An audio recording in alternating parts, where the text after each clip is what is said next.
여러분 안녕하세요. 트래블 그레이의 여행 이야기 그 6번째 시간입니다. 이 앞에는 이제 자유여행 실전편으로 해가지고 미국 대륙 횡단과 남미 여행에 대한 얘기를 드렸는데요. 오늘은 마지막 3번째 이야기로 유럽과 발칸반도에 있는 아드리아해를 일주하는 여행에 대한 얘기를 들려드리도록 하겠습니다.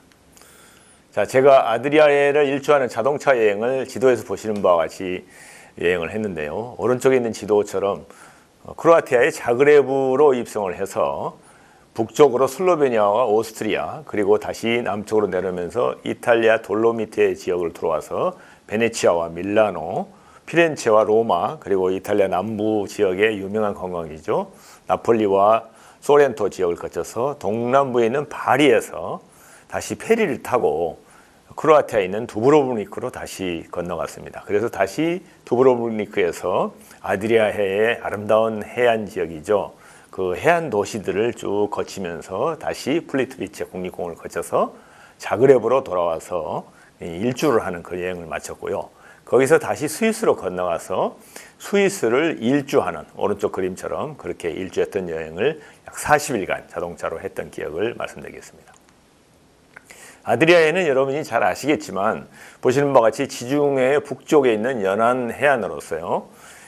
크게 이제 이탈리아와 발칸반도 지역 사이에 있는 깊은 바다이겠습니다. 길이는 총 800km가 되겠고요. 거기에 접해 있는 나라들은 크로아티아와 슬로베니아, 이탈리아, 몬테네그로 등 많은 발칸반도 나라들이 접해 있는 곳이죠.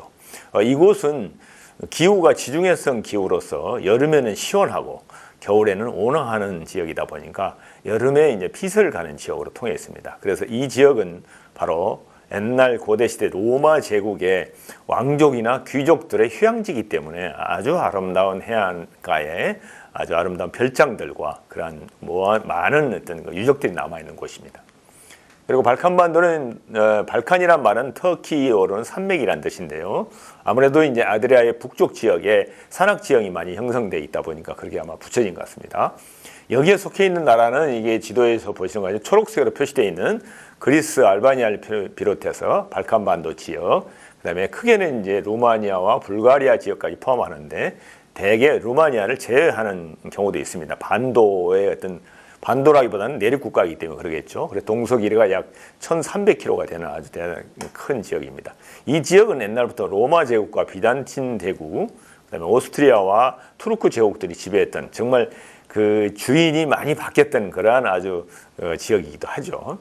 그런데 그 이후에 2차 대전 이후에는 유고슬라비아 연방이 탄생해서 공산화가 됐었죠. 그러다 보니까 그 공산화가 해체되기 시작했던 때까지 91년도까지는 공산화되다 보니까 많이 발전하지 못하는 그러한 지역입니다. 그래서 이제 여러분들이나 우리에게 알려지면서 이 발칸반도가 자유여행의 아주 적지로 많이 이제 뜨고 있는 것이죠.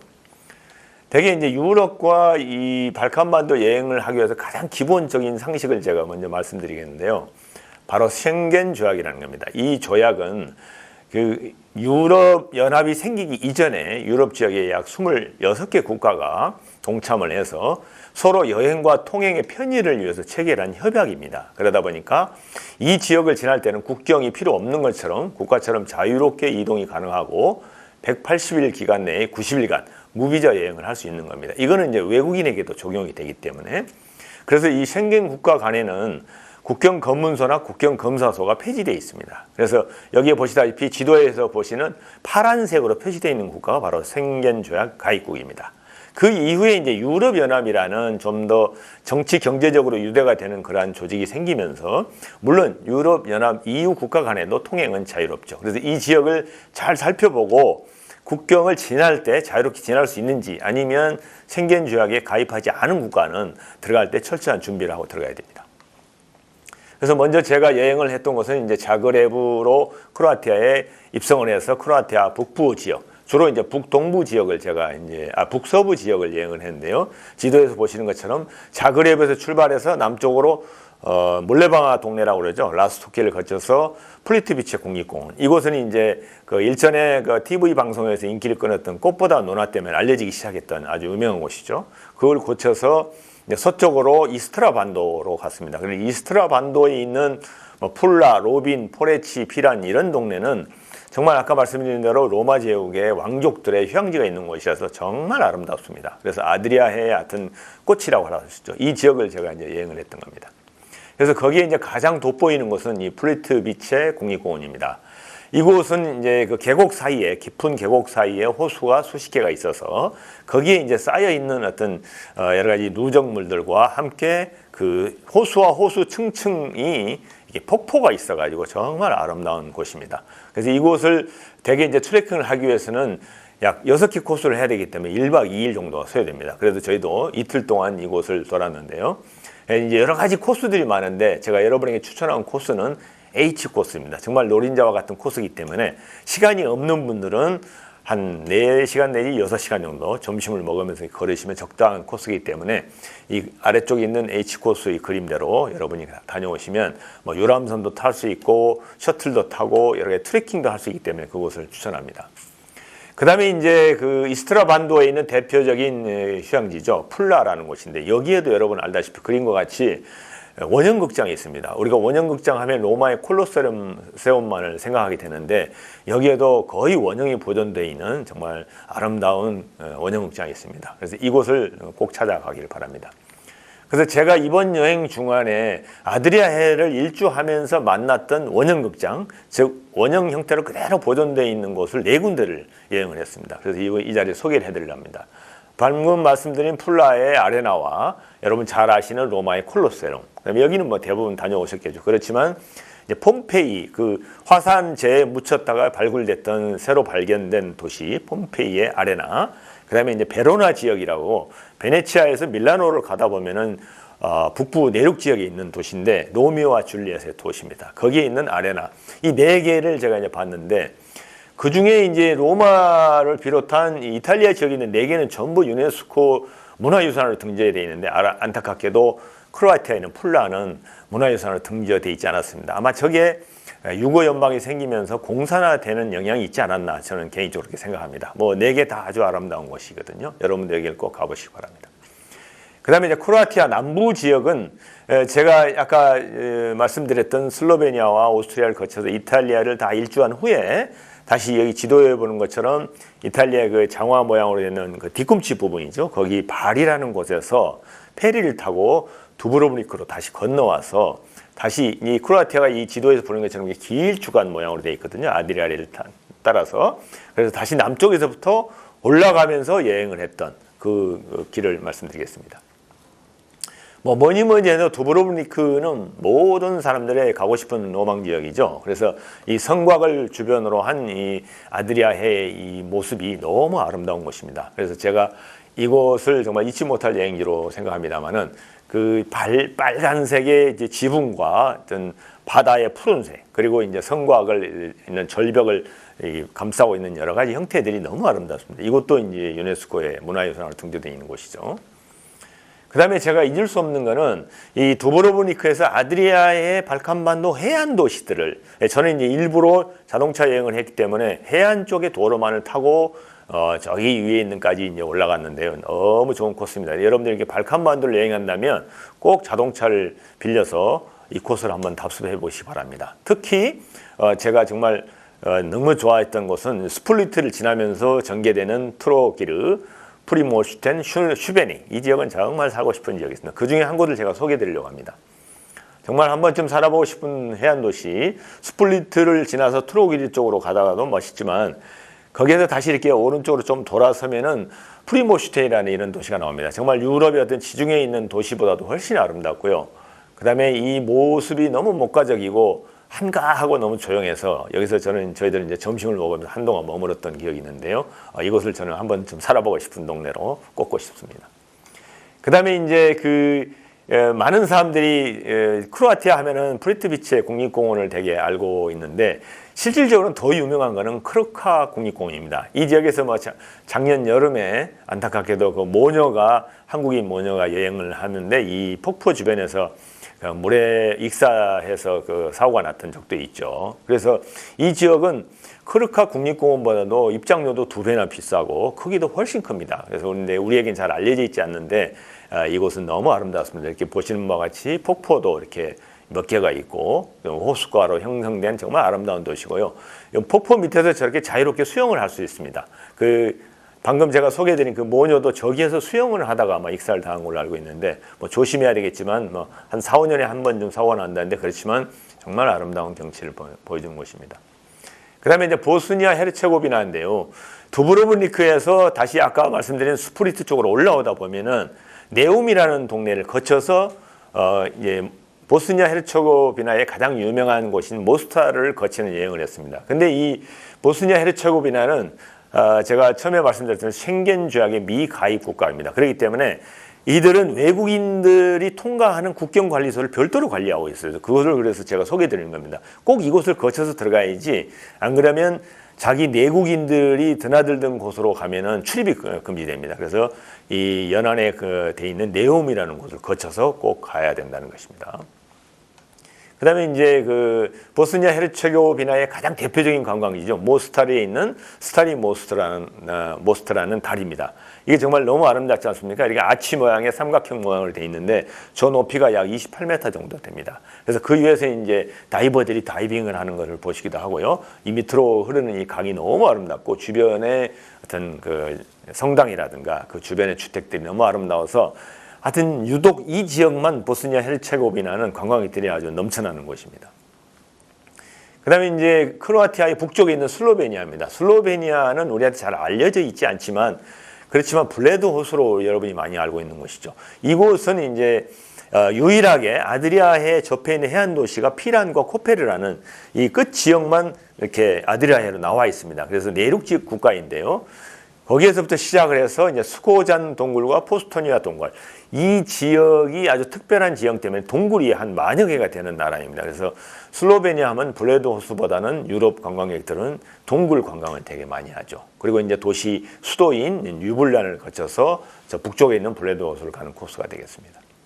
그래서 블레드 호수는 여러분이 너무 알려져 있기 때문에 정말 이 만년설이 흐르는 오픈 산 중에 이렇게 아름다운 호수가 있습니다. 정말 아름답고요.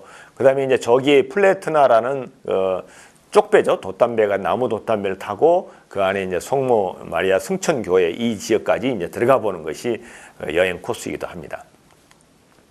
그리고 이제 슬로베니아는 아까 말씀드렸듯이 동굴의 나라입니다. 그래서 포스토이나 동굴이나 스코찬 동굴은 정말 역대 제가 많은 동굴들 여행을 해봤지만 이렇게 아름다운 동굴은 정말 처음이었습니다. 그래서 포스토이나 동굴은 그 석회암 정유석이 정말 생형색상으로 멋있는 동네고요.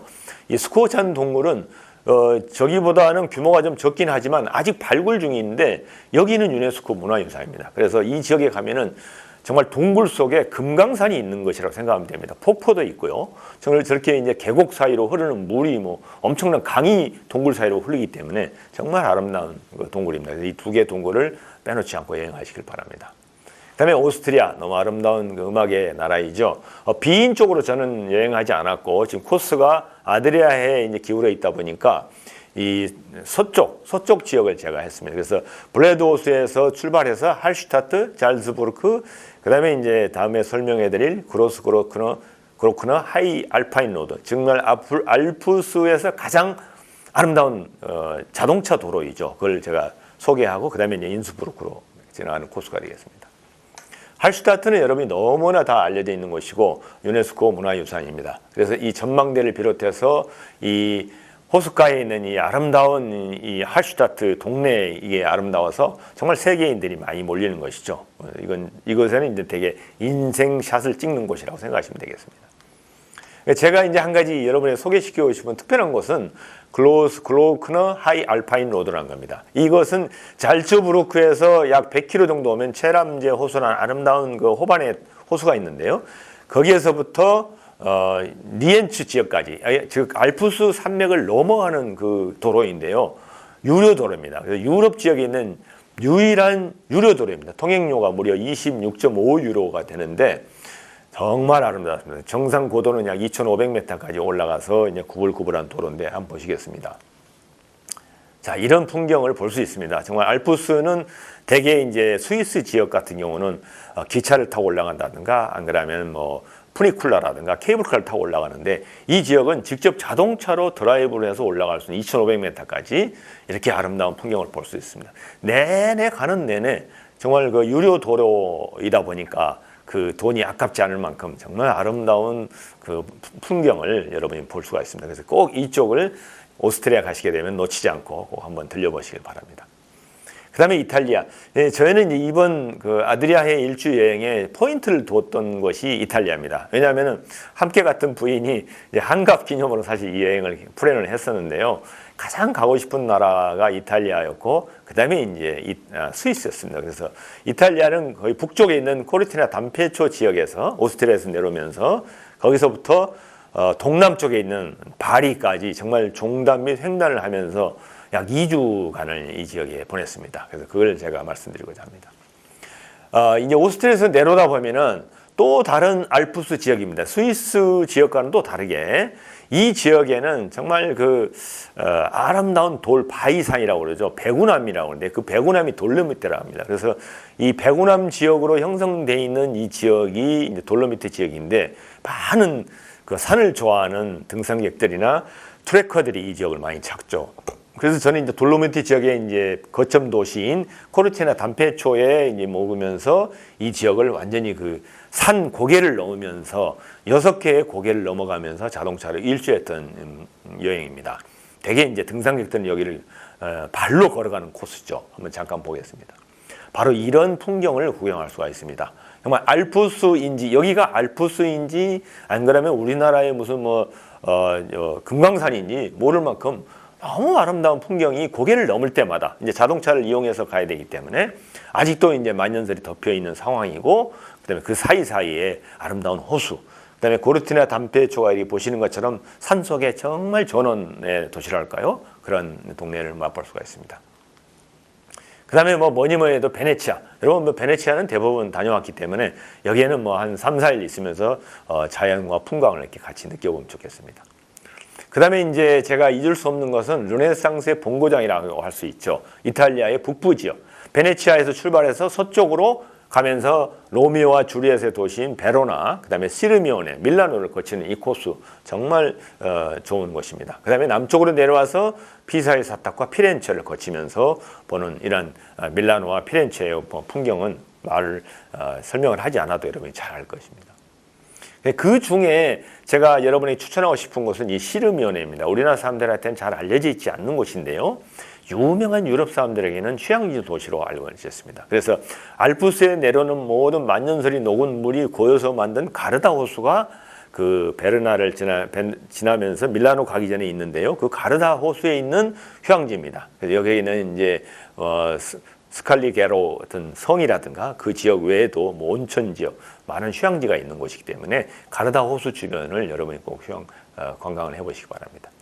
그 다음에 이탈리아 하면 뭐니 해도 이 남부 지역 해안도로의 드라이브 코스죠. 여러분이 자동차 여행을 한다면 소렌토를 출발해서 이루어지는 이 포지타노와 아말피 해변을 한번 자동차로 주행해 보시면 너무 아름답지 않을까. 그래서 이 도라오라 소렌토라 하는 그 소렌토 지역만을 우리가 되게 알고 있지만은 이 남쪽에 있는 포지타노와 아말피 해변을 꼭 한번 거닐어 보시기 바랍니다. 그리고 이제 마지막 시간입니다. 제가 이 지역은 사실 생각을 안 하고 처음에 이탈리아 여행 계획을 짰는데요. 자동차 여행을 하다 보니까 자그레브에서 자동차를 빌려서 다시 한 바퀴를 돌고 반납을 해야 되기 때문에 어떻게 해서 자그레브로 다시 돌아갈까 하는 이제 그걸 고민하고 있었는데 잘 아는 이제 그 여행을 좋아하는 친구가 이걸 소개해 줬습니다. 즉 바리 지역에 있는 페리를 타고 두브로브르크로 넘어가면은 자동차를 페리에 싣고 가면 되기 때문에 그래서 이제 제가 이제 했는데 그러다 보니까 또 찾아듣다 보니까 알베로벨로라는 정말 아름다운 이런 원추형 모양의 이런 동네를 제가 이제 발견하게 됐는데 이곳도 유네스코의 문화유산으로 있습니다. 그래서 이 지역이 이제 태양이 굉장히 그 강한 지역이다 보니까 이 편마음 형태에 있는 돌이 많이 난 지역이라서 그거를 곱게 다듬어서 저렇게 원추형 지형으로 높이 쌓아 올리면 제가 이 안에 들어가 봤는데 이 집이 너무 시원하고요. 아주 그 더운 약 40도 가량 되는 온도였는데도 안에 들어가니까 약 20도가 되지 않는 그런 정도 아주 쾌적한 환경이었어요. 이곳도 만약에 동남부 지역을 만약에 관광한다면 꼭 이 지역을 방문해 보기 바랍니다. 자, 이상과 같이 짧은 시간이지만 제가 유럽과 발칸반도에 대한 여행에 대한 소개를 해드렸습니다. 그래서 지금까지 제가 말씀드린 이 트래블 그레이 책에 대한 여러 가지 얘기를 좀 더 깊이 알고 싶거나 아니면 저의 어떤 여행 이야기를 알고 싶으시면 저의 유튜브나 페이스북 그 외 인스타그램을 통해서 저와 같이 소통을 했으면 좋겠습니다. 여러분 지금까지 6개의 강의를 제가 트래블 그레이에 대한 여행 얘기를 했는데요. 오늘은 이제 마지막으로 여러분에게 유럽과 발칸반도 얘기를 해드렸습니다. 앞으로도 더욱 이 책을 통해서 또는 유튜브를 통해서 여러분들과 많은 소통을 했으면 좋겠습니다. 이상으로 모든 강의를 마치겠습니다. 감사합니다.